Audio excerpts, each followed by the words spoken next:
Assalamualaikum warahmatullahi wabarakatuh, Bapak dan Ibu yang saya hormati. Pertama-tama izinkan kami memperkenalkan diri terlebih dahulu. Perkenalkan nama saya Laili Makfiro, SHMH, selaku mediator pertama.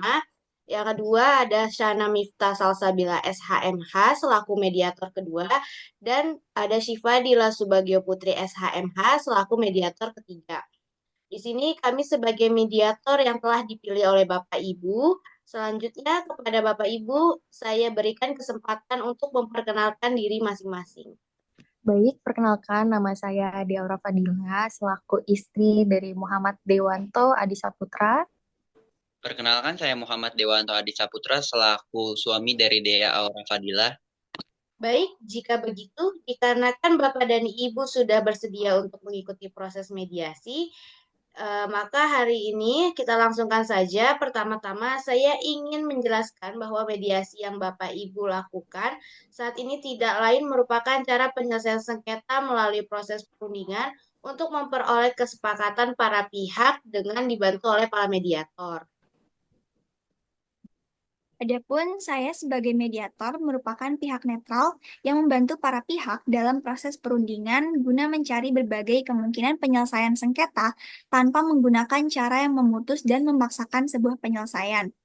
Di dalam pelaksanaan mediasi, kita juga mengenal adanya prinsip-prinsip dalam mediasi, yaitu antara lain yang pertama imparsial, yang berarti tidak memihak atau netral. Yang kedua, tidak punya hak memutus karena keputusan seluruh yang terjadi dalam proses mediasi bersifat rahasia. Dan yang terakhir adalah kaukus, yaitu jika tidak diperlukan, mediator dapat melakukan pertemuan terpisah dengan para pihak. Baiklah, untuk mempersingkat waktu, akan saya bacakan tata tertib selama melakukan proses mediasi atau perundingan hari ini. Yaitu, yang pertama, para pihak harus berbicara secara bergantian setelah dipersilahkan oleh mediator. Yang kedua, para pihak tidak boleh saling memotong pembicaraan. Yang ketiga, para pihak tidak saling menyerang baik secara kata-kata maupun fisik. Yang keempat, tidak merokok. Yang kelima, tidak menggunakan handphone. Yang keenam, tidak merekam isi pembicaraan. Baiklah, apakah Bapak dan Ibu setuju dengan kesepakatan terhadap tata tertib tersebut? Saya setuju, Ibu. Baik, sebelumnya saya jelaskan terlebih dahulu bahwasannya pernikahan merupakan ibadah yang disyariatkan oleh Allah Subhanahu wa taala melalui rasulnya, maka tidak diragukan lagi pernikahan adalah bukti ketundukan seseorang kepada Allah dan rasulnya. Di dalam Al-Quran dijelaskan bahwa kesuksesan sebuah kehidupan berkeluarga itu harus dimulai dari rasa tentram di antara anggota keluarga, baik suami terlebih pihak istri. Baik, izinkan saya melanjutkan kedua belah pihak. Ketentraman itu sumber dari rasa kasih dan sayang di antara keduanya. Sebagaimana yang dijelaskan Allah dalam Al-Quran surah Ar-Rum ayat 21 yang artinya, dan di antara tanda-tanda kekuatannya ialah Dia menciptakan untukmu istri-istri dari jenismu sendiri, supaya cenderung dan merasa tentram kepadanya dan dijadikannya di antaramu rasa kasih sayang. Sesungguhnya pada yang demikian itu benar-benar terdapat tanda-tanda bagi kaum yang berpikir.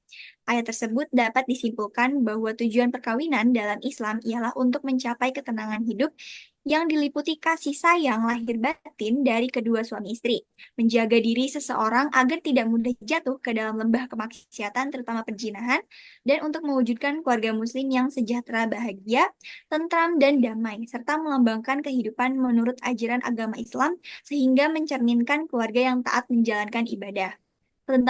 Ketentraman itu lahir akibat menyatunya pasangan suami istri secara lahir batin.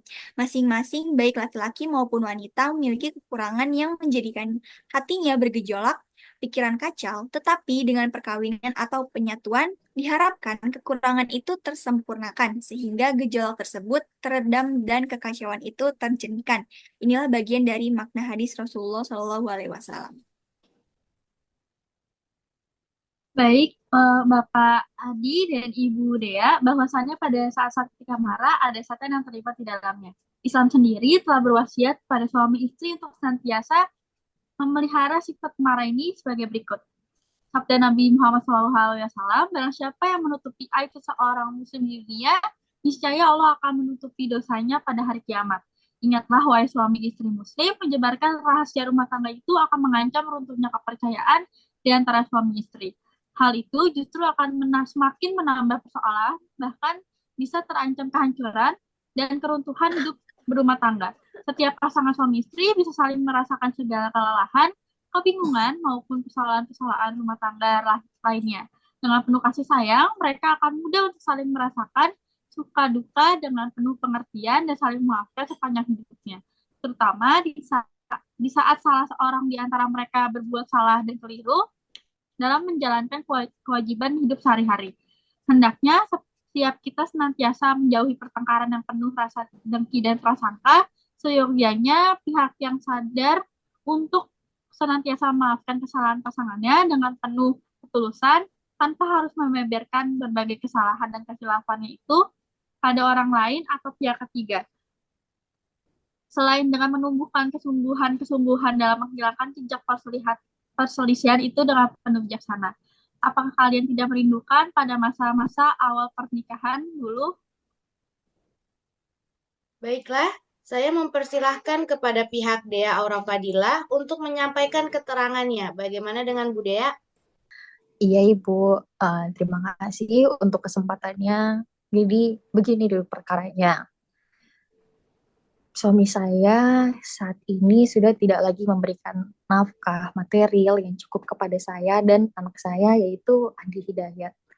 Selain itu, suami saya juga sudah melakukan perselingkuhan dengan wanita lain yang saya ketahui sudah dimulai sejak 2 bulan yang lalu. Setelah uh, hubungan tersebut diketahui oleh kami, suami saya mulai berani melakukan KDRT, Bu, di depan anak saya.